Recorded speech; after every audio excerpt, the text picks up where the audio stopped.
ఓం నమ శివాయ. శ్రీ శివ పంచాక్షరి స్తోత్రం. ఈ స్తోత్రం సాక్షాత్ శంకర భగవత్పాదుల వారు రచించారు.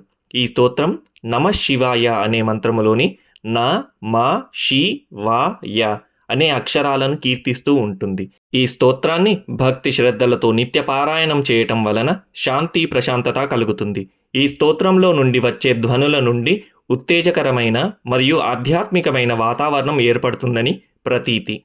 నాగేంద్రహారాయ త్రిలోచనాయ భస్మాంగరాగాయ మహేశ్వరాయ నిత్యాయ శుద్ధాయ దిగంబరాయ తస్మై నకారాయ నమః శివాయ మందాకినీ సలిల చందన చర్చితాయ నందీశ్వర ప్రమథనాథ మహేశ్వరాయ మందారముఖ్య బహుపుష్పసుపూజితాయ తస్మై మకారాయ నమః శివాయ శివాయ గౌరీవదనాబ్జబృందసూర్యాయ దక్షాధ్వరనాశకాయ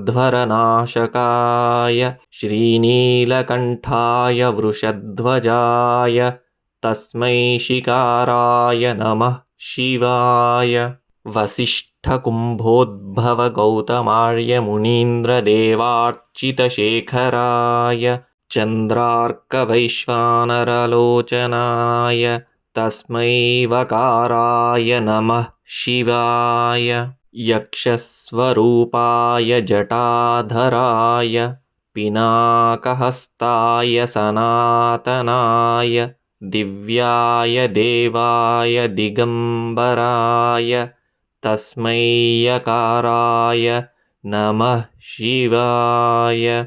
ఇతి శ్రీ శంకరాచార్యకృతౌ శ్రీ శివ పంచాక్షరీ స్తోత్రం సంపూర్ణం.